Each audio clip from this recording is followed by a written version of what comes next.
Big breaking news చూస్తున్నాము. రాజకీయాల్లో ఊహించని మలుపులు సంచలనాలకు రంగం సిద్ధమైందా? ఇటీవల హోలీ పండుగ వేళ బీహార్ రాజకీయాల్లో పెను మార్పులు చోటు చేసుకున్న విషయం మనకు తెలిసిందే. దాదాపుగా 10 సంవత్సరాలు ముఖ్యమంత్రిగా పనిచేసిన నితీష్ కుమార్ గారు తన పదవికి రాజీనామా చేసి మరి రాజ్యసభకు వెళ్లేందుకు సిద్ధమయ్యారు. నితీష్ కుమార్ గారి అడుగులు ఇప్పుడు జాతీయ రాజకీయాల వైపు ఎందుకు పడుతున్నాయి? ఇదే ఫార్ములా ఇప్పుడు ఆంధ్రప్రదేశ్లో చంద్రబాబు నాయుడు గారి మీద కూడా అమలవుతుందా? కేంద్రంలో ఎన్డీఏ ప్రభుత్వం నిలబడాలంటే ఓ వైపున చంద్రబాబు, మరోవైపు నితీష్ కుమార్ మద్దతు అత్యవసరం అన్నది అందరికీ తెలిసిన వాస్తవమే. అయితే ఈ కింగ్ మేకర్లను నేరుగా ఢిల్లీకి పిలిపించుకొని మరి కేంద్రంలో కీలక పదవులు కట్టబెట్టడం ద్వారా రాష్ట్రాల్లో తమ పట్టు పెంచుకోవాలనేదే బీజేపీ మాస్టర్ ప్లాన్గా కనబడుతుందా? 2029కి భారీ స్కెచ్తోనే బీజేపీ సంసిద్ధమవుతుందా అంటే ఖచ్చితంగా అవును అనే సమాధానమే వినబడుతుంది. విశ్వసనీయ సమాచారం ప్రకారం ఆంధ్రప్రదేశ్ ముఖ్యమంత్రిగా కూటమి అధినేతగా ఉన్న చంద్రబాబు నాయుడు గారు కూడా త్వరలో తన పగ్గాలను నారా లోకేష్కు అప్పగించి మరి కేంద్రంలో ఉన్న ఉప ప్రధాని వంటి అత్యుత్తమ పదవిని చేపట్టే అవకాశం ఉందనే ప్రచారం నడుస్తుంది. దానికోసం చంద్రబాబు ఇప్పుడే లాబింగ్లు మొదలుపెట్టారట. ఉప ప్రధాని అంటే ప్రధాని తర్వాత కాబట్టి అత్యంత గొప్ప పొజిషన్లోకి వెళ్ళాలి చివరి దశలో అనేదే చంద్రబాబుకి కుటుంబ సభ్యుల నుంచి వస్తున్న ఒత్తిడికి కారణంగా కనబడుతుంది. ఇక్కడ అసలు చిక్కు పడింది. ఒకవేళ చంద్రబాబు ఆంధ్రప్రదేశ్ను విడిచి వెళ్తే, ఢిల్లీకి వెళ్ళిపోతే అది ఏపీ రాజకీయాల్లో ఒక భారీ శూన్యతకు స్పష్టంగా వైసీపీకి బలం ఇచ్చినట్టే అవుతుంది కదా. ఆంధ్రప్రదేశ్లో ఫస్ట్ ఆఫ్ ఆల్ చంద్రబాబు గారు చెప్పినవేమీ చేసిన పని దాఖలాలు లేవు. అధికారం రావడానికి తను ఏది పడితే అది హామీలు ఇవ్వడం, తీరా అధికారంలోకి వచ్చినాక ఆ హామీలను ఎగరవేత వేస్తూ పోతున్న విధానం ప్రజలు ఇప్పటికే గ్రహిస్తున్నారు. ఇప్పుడు తన సొంత రాజకీయాల కోసం తనకి ఇష్టం వచ్చినట్టుగా పదవులు వస్తాయి, గొప్ప కీర్తి కోసం ఢిల్లీకి వెళ్తే అది డ్యామేజే అవుతుంది టీడీపీకి.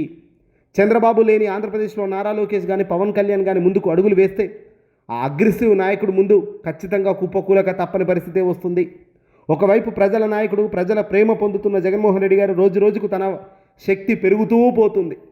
ఢిల్లీ వాళ్ళు కానీ గల్లీ వాళ్ళు కానీ ఎవరికి తల వంచే పరిస్థితి ఉండదని, కేవలం ఆంధ్రప్రదేశ్ ప్రజలకు మాత్రమే తాను రుణపడి ఉంటాను అంటూ ఆంధ్రప్రదేశ్ రాజకీయాల పట్లే తనకు నిస్వార్థంగా రాజకీయం చేస్తాను అంటూ జగన్మోహన్ రెడ్డి గారు అనేక సందర్భాల్లో చెప్పారు.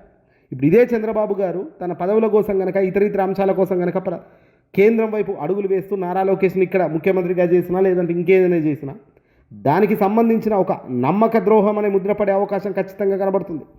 స్వార్థం కోసం మాత్రమే చంద్రబాబు ఢిల్లీలో కూర్చునేందుకు ఎంచుకున్నారనే నినాదంతో జగన్ ప్రజల్లోకి వెళ్ళే పరిస్థితి ఖచ్చితంగా ఉంటుంది. అది టీడీపీ ఉనికికే ముప్పుగా మారే అవకాశం కూడా లేకపోలేదు. వాస్తవానికి ఆంధ్రప్రదేశ్లో అద్భుత రాజకీయంగా కూటమి చేసింది ఏమీ లేదు. కేవలం 3 పార్టీలు ఒక పార్టీగా ఏర్పడి జగన్ను ఓడించడమే వాళ్ళ లక్ష్యంగా పెట్టుకున్నారు. ఈరోజు 11 ఎమ్మెల్యేల స్థాయికి జగన్ను పోయినప్పటికీ జగన్ అంటే వణుకు, జగన్ అంటే భయం అక్కడ కనబడుతుంది. ఎందుకంటే జగన్మోహన్ రెడ్డి గారు అంటే ఒక శక్తి, అతను అనుకుంటే చేస్తాడు, ప్రజల కోసం ఎంత దూరమైన ప్రయాణించే సత్తా ఉన్న నాయకుడు కాబట్టే ఈ భయం. ఇక్కడ మరోవైపు పవన్ కళ్యాణ్ పాత్ర కూడా అత్యంత కీలకం కాబోతుంది. కూటమిలో చీలికలు వస్తే అది జగన్కు ఒక వరంగా మారుతుంది అనేది ఒక పాయింట్ అయితే, 2029 ఎన్నికల కోసం కేంద్రం వేస్తున్న ఈ భారీ స్కెచ్ ప్రాంతీయ పార్టీల నేతలకు ఉన్నత పదవులు ఇస్తుందా లేదా ఆయా రాష్ట్రాల్లో వారి పతనాన్ని శాసిస్తుందా అన్నది కూడా మరో టెన్షన్. నితీష్ కుమార్ దారిలోనే చంద్రబాబు నడుస్తారా లేక ఆంధ్రప్రదేశ్ అభివృద్ధి కోసమే ఇక్కడ ఉంటాను అంటూ ఏమైనా డైలాగులు కొడతారా? కాలమే సమాధానం చెబుతుంది. ఢిల్లీ వేస్తున్న స్కెచ్లో చంద్రబాబుకు గ్రీన్ సిగ్నల్ ఇప్పటికే అందింది అనే సమాచారం కూడా వస్తుంది. చంద్రబాబు ఢిల్లీకి వెళ్తే రాష్ట్రంలో పవన్ కళ్యాణ్కు సంబంధించిన ప్రాధాన్యత విపరీతంగా పెరిగిపోతుందంటూ కూడా చెప్తున్నారు. కానీ ఇక్కడ అసలు నారా లోకేష్ను ముఖ్యమంత్రి హోదాలో కూర్చోబెట్టేందుకు పవన్ గ్రీన్ సిగ్నల్ ఇచ్చాడా? పవన్ అందరికీ గ్రీన్ సిగ్నల్ ఇస్తూ పోతుంటే అసలు తనను నమ్మి తన కోసం నిలబడుతున్న కార్యకర్తల కోసం తను ఏం చేస్తున్నాడు అన్నదే ఇక్కడ ప్రాథమంగా కనబడుతుంది. ఇక వైఎస్ జగన్మోహన్ రెడ్డి గారు ఎప్పుడు కూడా తన ప్రసంగాల్లో ఒకటి చెప్తుంటారు, విశ్వసనీయత గురించి. ఆయన ఏదైనా చెబితే దానికి ఒక నమ్మకం, ప్రజలలో కూడా అది బలపడింది. ఈ వ్యక్తి ఏదైనా తన నోటి నుంచి చెబితే అది అవుతుంది రాబోయ్ అనే ఒక స్టామినా జగన్ సాధించిన గొప్ప విజయం. విశ్వసనీయత గురించి మాట్లాడుతుంటారు జగన్మోహన్ రెడ్డి గారు. చంద్రబాబు కనుక ఢిల్లీకి వెళ్తే, ఢిల్లీ పదవుల కోసం ఆశపడితే జగన్ దీన్ని ప్రజల్లోకి బలంగా తీసుకెళ్తారు.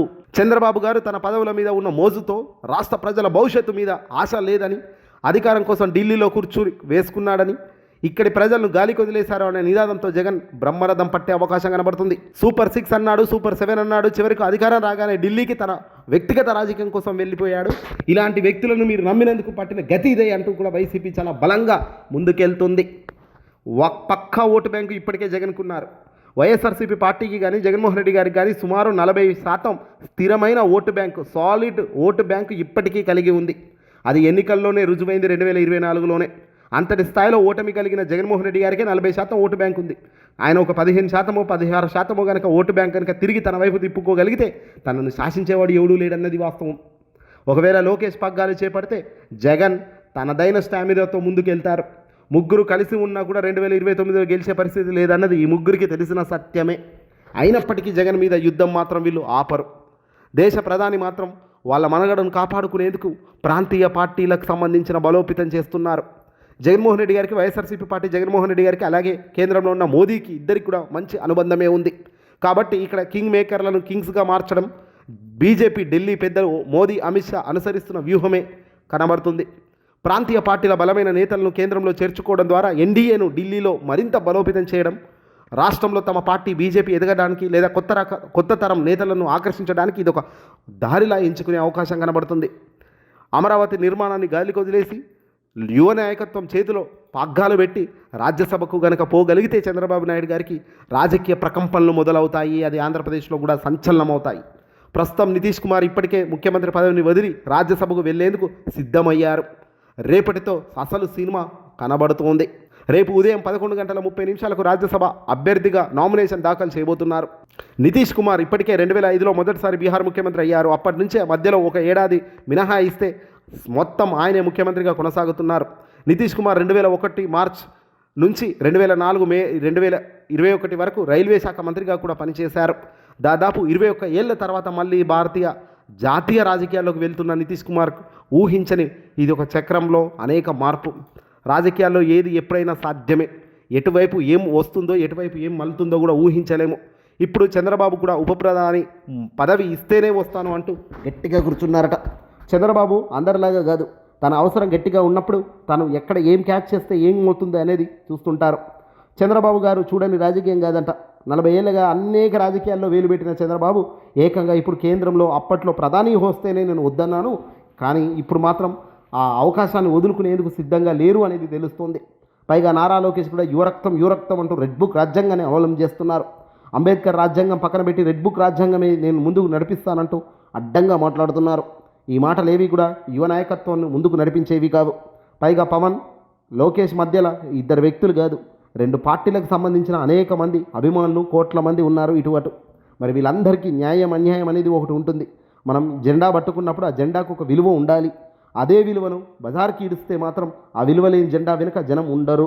మరి ఇదే జరిగితే జనం ఎటువైపు మల్లుతారు ఏంటి అనేది ఒక ఆసక్తికరం సంచలనం కాబోతుంది. చూడాలి మరి చంద్రబాబు ఎలాంటి నిర్ణయం తీసుకుంటారన్నది. ఈ వీడియో నచ్చితే లైక్ కొట్టి మీ అభిప్రాయాన్ని చెప్పండి.